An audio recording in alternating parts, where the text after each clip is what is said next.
What do you do when God calls you, but that nagging fear still whispers a little louder than your faith? Gideon had already torn down the altars of Baal. He had an army around him, but he still had a little uncertainty. This is the story of faith being tried, fear being confronted, and God preparing a remnant. Welcome to Refining Grace, where we study the Word of God to be refined and strengthened and become full of grace. Gideon had an army that just showed up, but he was still unsure. So he asked God to give him some proof. He asked God, just calm my nerves a little bit. Gideon put a fleece before the Lord. He set out a fleece of wool and he set it out in the grass at night. And he said, God, if this is really you, I'm not imagining all of this, I think we've all said that, then have this fleece be wet from the dew, but the ground be dry. Now we know that when dew comes, everything is covered. It doesn't just pick spots. But the next morning when Gideon went out and he picked up that fleece, it was soaked. Soaked so much that he could wring it out. But the ground around it was dry. It had not been touched by the dew. And he said, God, don't get mad at me. I just need it one more time. I just wanted to make sure, because he was facing a big battle. I mean, yes, he had an army. He had an army of 32,000 men that just showed up. But he was facing an army of 135,000. And they were a skilled army. His was not a skilled army. They may not have even had weapons, most of them. So he knew that if this wasn't God, then those men were going to die.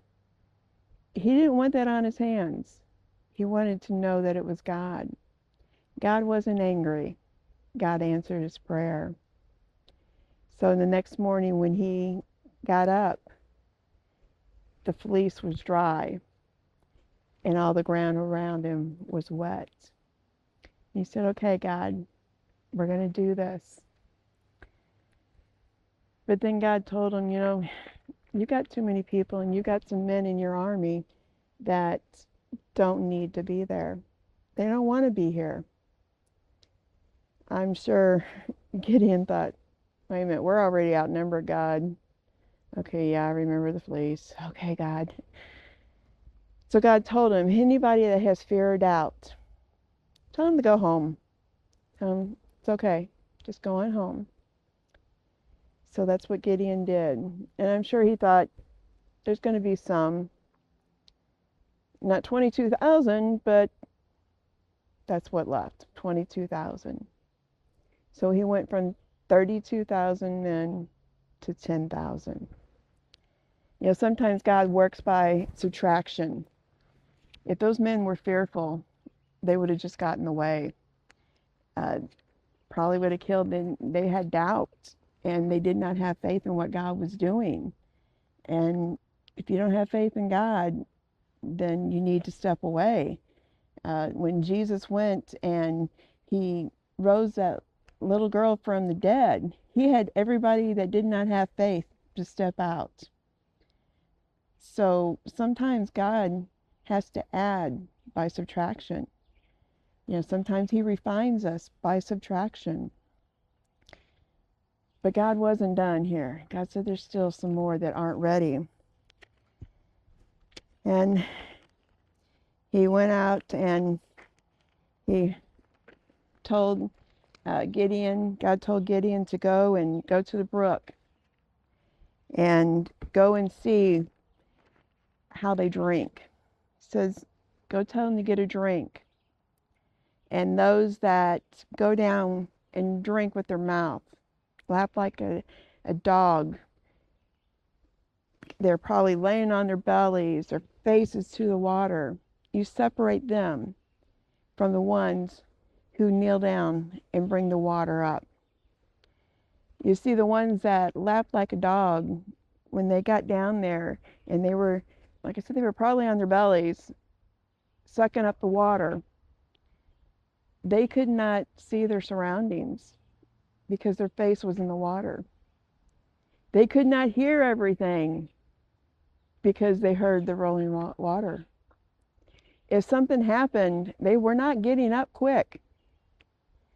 They weren't prepared to fight. But the ones who got down, and they probably got down on one knee, and they reached down and brought the water up, they could look around. They could grab their weapon, and they could jump up quick.